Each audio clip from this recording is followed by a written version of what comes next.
Just start recording and then stop recording. Okay, looks like it's actually gonna work. Setting up a 2008 Hypermotard 1100s with the California Cycleworks HM69 6.4 gallon tank. I really got tired running out of fuel all the time because it was either you could get 130 miles to a tank on a Hypermotard or you could get 70. I got real tired of finding that out because these things are also notorious for having a bad thermistor.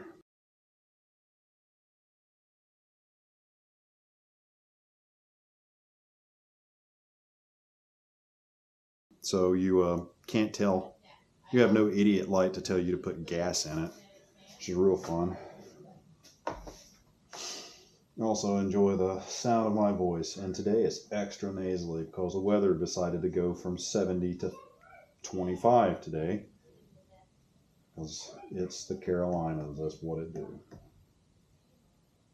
And my stupid amphibian ass can't handle that, plus the going from super humid outside to extremely dry. And so it just does not work out. At any rate, I thought I would go over a couple of things I'm going to get here. Obviously, I'm not finished with this. I'm not going to move the camera around too much. I only have one of them. If I can take some photos, some other stuff, I might do that. You know what? I might just take the camera off a couple of times. Let's just do that. So, I guess first things first, you'll get down to the point where everything is really well described on most installation kits. You can get a installation kit PDF from, I think it's Moto Wheels. What's the name of that? I think they have a PDF for that. Let me check. By the way, I have moved to digital world. Now I just moved it as a, you can search it as a, the HM69 installation manual. Pretty sure that came from Moto Wheels, but it's just a CA Cycleworks. So that's ca-cycleworks.com. HM69 installation manual. Hypermotard large fuel tank. That goes through a lot of it. I found this tank online. It was in pretty good shape. Doesn't have any leaks in it. Doesn't seem to have any other issues. I think they call that a rotoform tank. So a couple of mounts are a little bit finicky. Overall, they're in pretty good shape.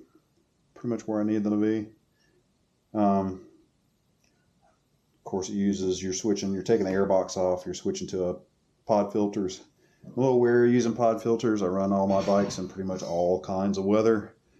And so I ended up buying a set of socks to go on my pod filters. Show you those. Actually use the pod filters. The pod filters are actually for the airbox deletion that was supposed to go on my 2013 Triumph Scrambler, but I am severely afraid of dousing that in water and keeping contaminants out of that, because that is absolutely my bike for the shittiest of weather. I think that's essentially a knockoff of a K&N cone pod filter offset. It's using the filter wear socks to go on top of it. They do have one fit that. Those are slightly shorter than they need to be. I'm okay with that. We'll see if I can make that work. I don't know if it's going to need a tune or not. Nobody's really answered that question. It's not in the instructions. I have the software to tune it. I have not tried it yet. So that'll be a crash course in that, but I've got to go through, and I hate seeing the wrench icon on these all the time. Some people can deal with that. My OCD ass cannot.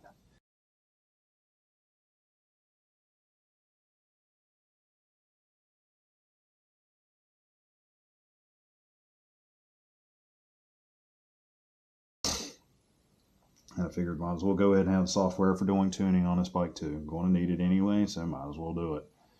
Not a lot of guys I trust to work on my equipment. I can count, there's about 5 of them. in this area, and one of the best ones decided he was going to retire from working on bikes. As far as guys that work on Italian stuff, I like my Italians visceral, stubborn. That's why I like this bike. It is noisy and it is not fast, but it is quick. But it will hurt you if you do not do it right. And I like that in a motorcycle. But it is rewarding if you do get it right. All right. So I guess moving from the top part of this, I ended up buying a heat-resistant silicone tube. I had to double up the walling on this tube, so this actually has another tube in it. And I done put this back on here, so let's take it off again.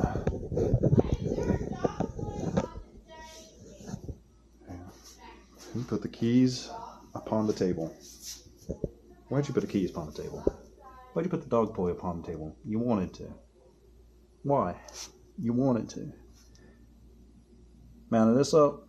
This is stiffened up a little bit. I tried to heat this and see if I can get it to mold. It doesn't. And they said it was heat resistant. They were not joking. I heated that rascal up pretty good and it did nothing.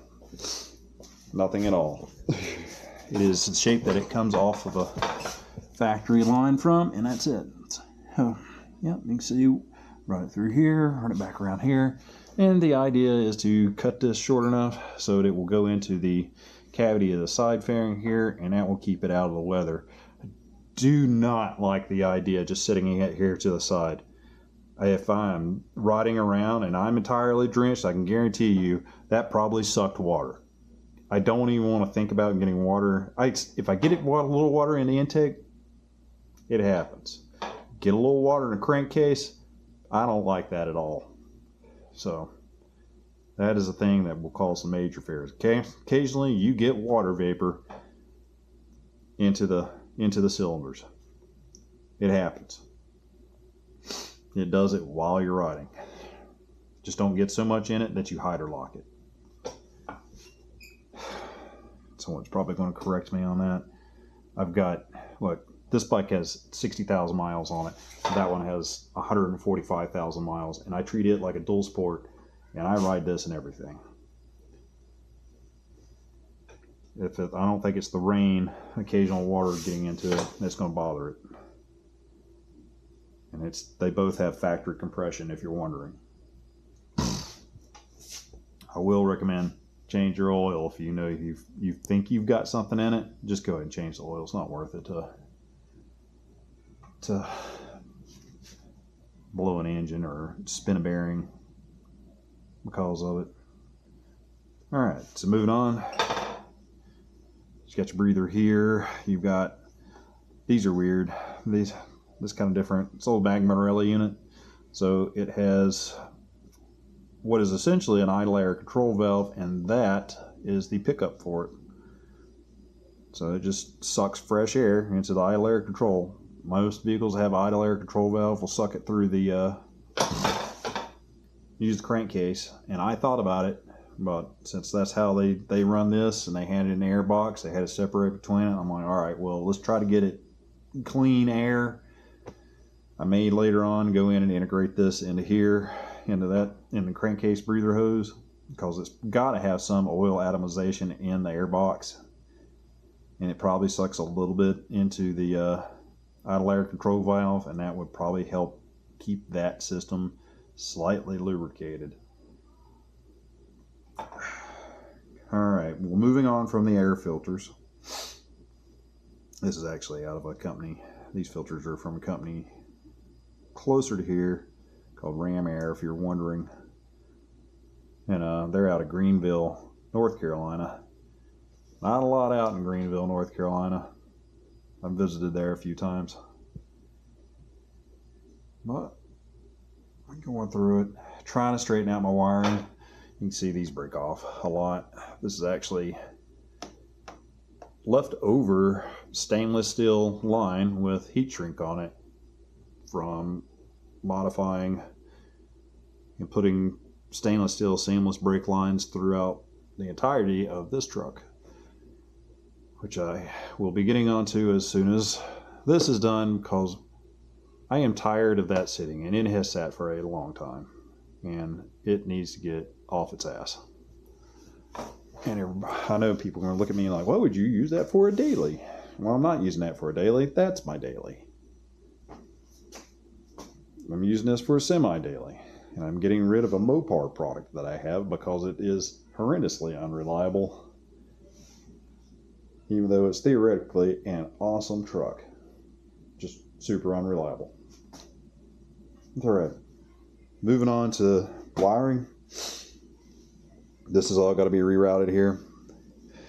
You'll end up having to run this. You see I've had to take the shielding off here, change the pathways on a bunch of stuff, trying to get it away from all the little pinch points and wear points and that area that you want to make sure it's there.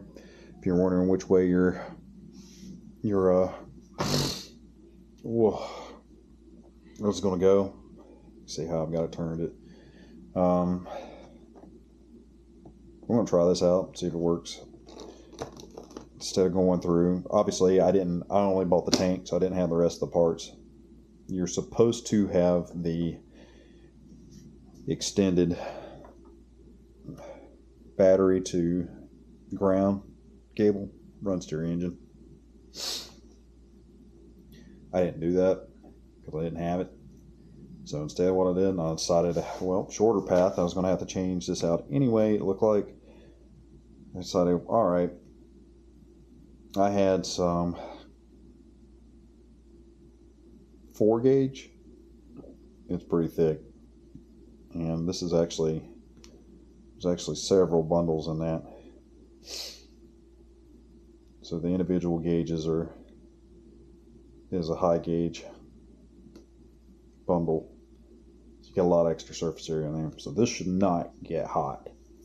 It should take a lot for that to get warm when it's set up. This is actually from a set of jumper cables where the gaiters on the jumper cables broke, but still had good jumper cable. I figure if it could take a jumper cable hitting it for quite a bit, and it should be able to take a couple of pops from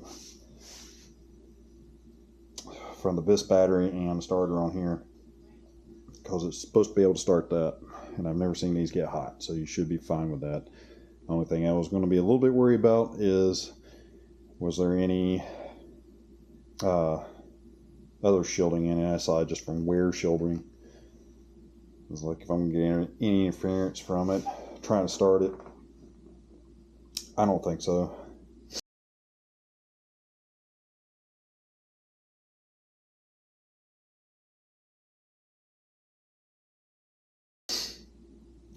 Couple of little things. See here, these little bolts here. They have it set up, and they have the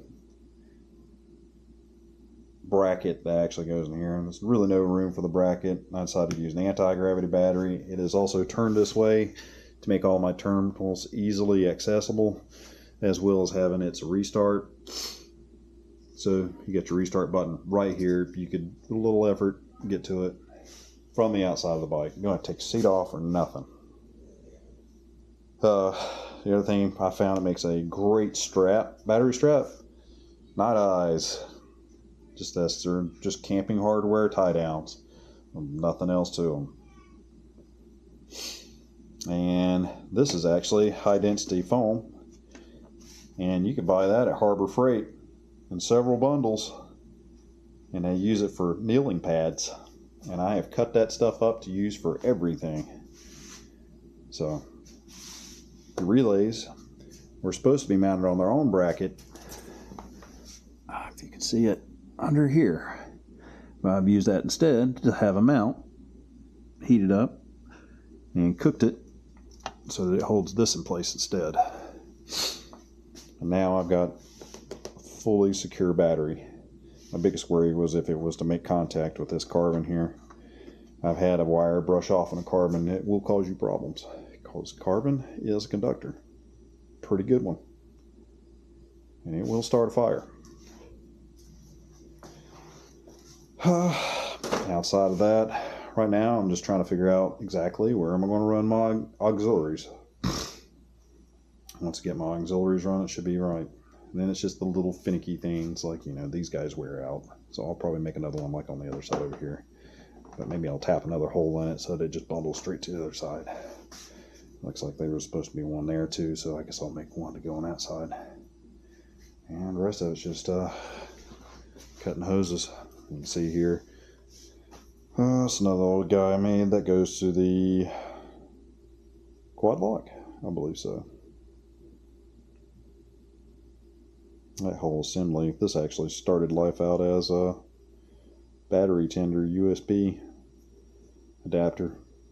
Ripped the casing off it, sealed it up in silicone, and so I can get it to fit in tighter spaces and be a little more waterproof.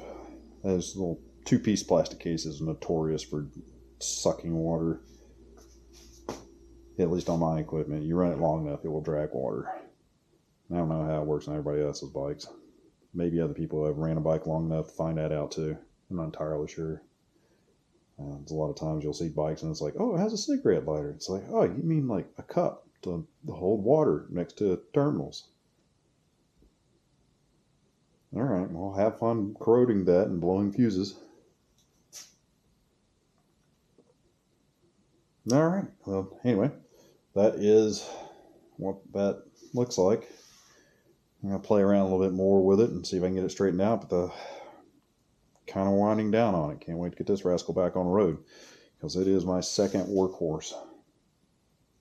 It's weird to have an Italian bike that's actually, when you think of it, you don't, most people that have Italian bikes, or most people that haven't owned one, or maybe unfortunately did own a bad one, don't really think of them as being like good dailies. Oddly enough, these old 2-valve oil-cooled Hypermotards were pretty robust machines. Not actually very hard to work on either. You just need to pay attention to what you're doing. Stop using Loctite on the damn engine case. It's stupid. Don't do that. That thing is actually, I know somebody did that because it's full of helicoils. It's like, I don't do that. Actually, I put grease on mine and then I tighten it to torque. Works fine. Nothing's backed out on me yet. Alright. Anyway, that's what I got on this. Yep, I know the garage is a mess.